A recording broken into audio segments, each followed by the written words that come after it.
You are fulfilling your destiny, Anakin. Hey gamers, I'm sorry, that's what this theme reminds me of. A lot happened in the digital world in 2023. There were a slew of fantastic video games, and some not so great ones. 2023 felt like the year of unoptimization.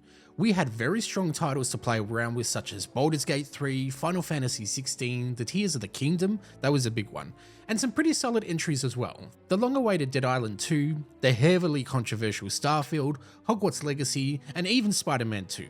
The list goes on and on.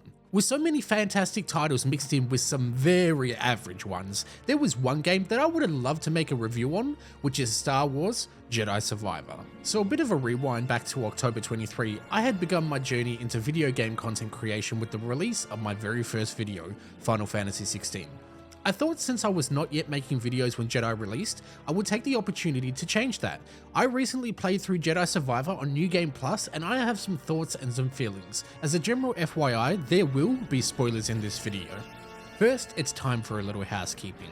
Back in 2016, EA had announced that they were working on an action-adventure game that would be based in the Star Wars universe. For a wee bit in the development cycle, there was not much news floating around about the status of this project. However, eventually, we had a name. Followed that with an E3 demo, and then we had a release date. Before we knew it, Star Wars Jedi Fallen Order was released to a very warm reception. Many calling it Star Wars' solution to Souls-like, while others feeling it most akin to a Tomb Raider adventure in a galaxy far, far away. One thing Fallen Order undoubtedly achieved is that it set a new standard for casual Star Wars games, and it was a massive win for EA as well as Lucasfilm, which had both been struggling in the video game department for this license ever since Disney took over. Fast forward to 2023, and we saw the release of the much anticipated sequel, Star Wars Jedi Survivor. Now, like many people in the online community, I played this game on release, and just like those same many people, I was faced with the same myriad of stutters, glitches, crashes, and just general bogus. There was so much hype around this game and so many early previews by many content creators in the Star Wars community, showcasing specific on and off rail sections of the game, discussing how the game performed, how the gameplay felt, and all of the usual good stuff. At the time, there seemed to be no major issues, and the minor ones were said to be ironed out by the time the game had released, with EA also reminding the community that the gameplay segments floating around had been recorded in the pre-completed build of the game. Now, back to the release at hand. It was bad. I managed to play through the whole game with these issues and even did a 100% completion run, but I was left with a fairly bad taste in my mouth, which was a real shame for me, because I love Star Wars and was so excited to see Cal's journey progress. The bitter part for me was the fact that Jedi was a hop and a skip from the release date of Final Fantasy 16 and then from Spider-Man 2, and also moving on the decision to start a channel based on video game reviews, I had no choice but to move on. However, Jedi had been sitting in the back of my mind for the rest of 2023. I really had to digest this game with another playthrough, to see if the patches had fixed the game, but also to see if I felt the same way as I did when I first played. Now, this video is going to be a mostly unstructured discussion about Jedi Survivor. However, I will do my best to include chapters in this video because, as we know, there is no try. Alright, so I boot up the game for the first time in over a year and get ready to go through the usual suspects. The intro has never had a smooth load in my experience of playing this game, which really confuses me as I was running everything at ultra with over 100 frames. But hey, it is what it is. I commit to the New Game Plus playthrough and prepare to have my keister handed to me. Let me give a solid disclaimer here. I am in no way an RPG god or a Souls fanatic, so what might seem like steamroll combat to many people is not the case for me. I had to practice real patience and relearn the mechanics of this world, which didn't take long once I remapped my keys a bunch of times to get comfortable with the configuration. Also, on that note, remapping Jedi was a pain in my ass. I have not had this much trouble in any other game with the remap functions. There are certain mechanics on multiple keys, such as interacting and using your grapple both being on E for the sake of example, and if I was to remap the grapple to say V and then try to remap the interact key to the same button, it just wouldn't work, which doesn't seem intentional, as usually if a game uses a multiple key mapping system, the game would allow me to have both keys on the same mapping. The menu would also not respond when I would click to remap a function. I would have to click each box 5 or 6 times and add an offset to the center of the button just to be able to start the process. Alright, so at this point in the footage, I've started my gameplay, and in the words of the great Jim Ross, by God, I forgot how unnecessarily long the intro to this game is, but before you know it, two things are happening. I have my lightsaber, and my cutscene has broken the game.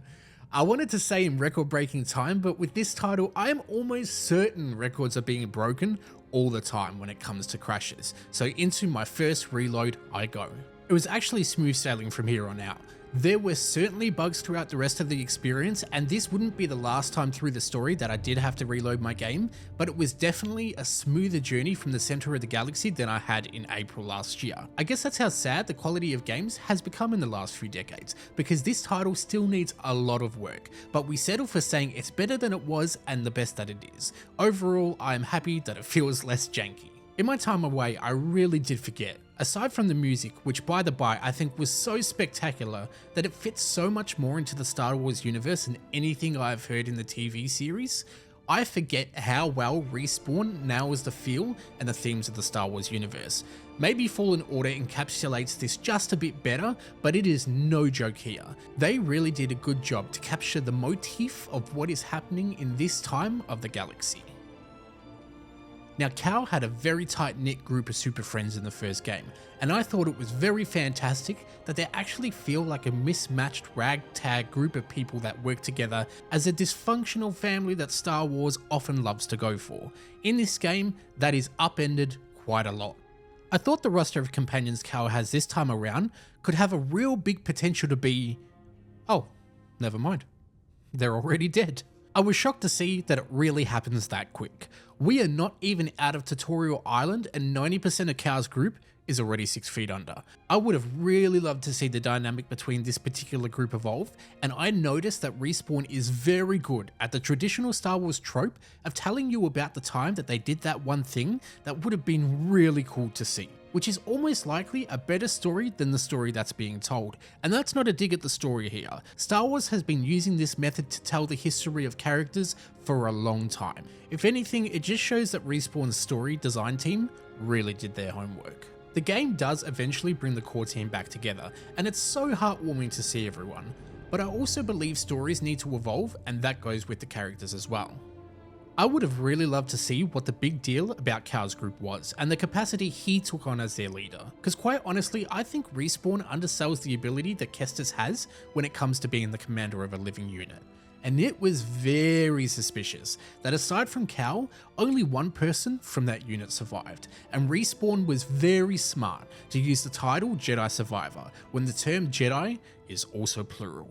Now, I'm not all caught up on the whole storyline of the High Republic, and to be honest, anything I've seen has been in YouTube videos at this point, or from the controversial TV series The Acolyte. I don't know. The story being told is interesting, I just don't know if it's the right place and time for this kind of story. The Empire is out here doing its thing, Cal and Cere are branded fugitives. Now, I know Vader is hunting Obi-Wan and the Death Star is floating around being worked on. I believe we are about 8 years away from Rogue One at this point, but I didn't feel that there was enough breathing room for the story being told. The Empire is around and Cal does find himself fighting them off quite a bit, but there are complete pockets of the story where the Empire basically doesn't exist. For in-game purpose, it's told that we're on a backwater journey where the Empire doesn't hold as big as a presence as they do in other parts of the galaxy. And while that is true, with the level of threat that Cal poses to the Empire, as well as his ability and his age, plus connection to the faded Jedi Order, I just didn't believe that Cal would have this kind of freedom to be exploring Jedi vaults and uncovering 500-year-old truths that come with all these ghosts, without catching the attention of those who hold the true power. And this is twofold. I also don't feel like it was justified to have a game that focuses more on the past ideals than the events that are actually happening in the broader galaxy, to have Vader show up the way that he does. Now granted, the series of events and how they occur do make sense, and it's always a blast to see more Vader. However, it just feels a lot less justified than it was in Fallen Order. I felt Fallen Order to remain focused while being relevant for the period that the game takes place in. In fact, the writers use this period to push and further the narrative being told. In Survivor, not so much. While it's definitely focused on the story that they are telling, it's not so much relevant to the events happening around them, but that's okay. It's not big enough of a subtractor to have me not enjoy the story at hand. And I guess you could say that this is a liberty they're taking because they wanted to tell a story that was fresh and new. I'm on board with the idea of that, but using the High Republic and also the Hidden Path just points me back to the fact that since Disney acquired Star Wars, they have ensured to control the content being released on such a level to be relevant to what they are trying to sell. For example, when they made the sequel movies, they opted for TV shows in that time period over, say, using the prequel era. When they created the High Republic, they opted for Jedi Survivor to pivot to exploring the ideas of what the High Republic was, and you can definitely see that here. And while we're on the subject, I do wish we spent more time exploring Rayvis as a character. I thought the mystery behind him was very interesting. Being a warrior from an almost forgotten time period who almost feels trapped in the essence of his very being, and I don't feel like we got enough of him. I personally would have still focused on the High Republic in the backdrop, but still have the story focus more around Rayvis and who he was during the High Republic, what he did and what motivates him. I wouldn't have brought Dagan Gera into the Rise of the Empire time period at all. I also wouldn't have answered the question if Dagan was alive or dead. I would have had the story of Dagan and Santari Khri be the backdrop as you explore the High Republic temples as a side activity. And maybe the way you tie that into the main story is by having a reason to go into the temples for maybe a device or because of a divergence in the Force. Perhaps Cal senses this and doesn't know what to do, so he follows his intuition and it leads him on an adventure, which is plot B or plot C of the game. Now, for the elephant in the room that I haven't spoken about just yet, our bestest buddy who would never do anything to oppose us, Bode. I don't remember during my original playthrough if I saw the twist coming that Bode betrays us, but it certainly leans that way on my replay. Maybe an intentional vehicle in the story unraveling, but there are so many tells that Bode is not actually on our team. Some minor conversations where he puts the emphasis on certain sentiments, like constantly telling us that he would do anything for his daughter. Certainly a big one was the night before the Empire descends onto Jeddah. You could see the difference in the way that he acts, that he would have or had done something devious. However, I was most shocked to see Bode with a lightsaber. This was a good double twist. It almost makes you feel like you know exactly what is going to happen, and the game leans you into feeling that particular way.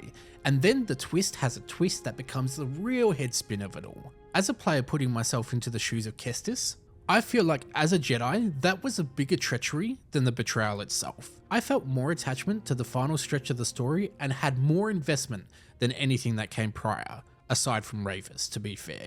I actually liked Bode as a character, much more after the betrayal, as I felt him to be a more deserving antagonist and perfectly linked between the events that came before while being relevant to the events that are actually happening right now in the galaxy. And while all this is going on, where is Cere? Well, she's been a busy woman. Cere has been working on the reconstruction of the Jedi knowledge and also being an integral part of what is called the Hidden Path, alongside with Jedi Master Eno Cordova. So the Hidden Path is an underground network that aids in the duty of bringing Force-sensitive individuals to safety from the danger of the Empire, right? Originally appearing in the Obi-Wan series, the idea here through Survivor is that if we can obtain access to the hidden planet of Tanalorr, these individuals would have a place to call home outside of the reach of the Empire. So the game pretty much concludes on the idea that completing our objective will further the goal of the path. While I'm not too big on the idea and the story of the Hidden Path, I am interested to see how this is incorporated into Jedi 3, and would be surely disappointed if what we had achieved was all for naught. Overall, it was an enjoyable experience. I do think going back to Fallen Order after playing Survivor showcases a game that is more crisp in terms of production value. Yet there is so much in Jedi Survivor that can be considered a technical advancement in terms of gameplay upon its predecessor. I am looking forward to Jedi 3. However, maybe this time around, I'll wait a few patches before jumping into the fray. I'm also quite aware that Stig Asmussen, if I'm pronouncing that correctly, the director of Fallen Order and Jedi Survivor, has left Respawn Entertainment. So I'm quite interested to see what kind of ripple effect that will have on the gameplay and the story of Jedi 3.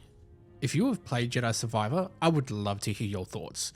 Not just on the gameplay, because we all know it was very broken when it released, but more so on the story and the concepts of the game. Also just want to give you all a shout out for the constant support of my videos.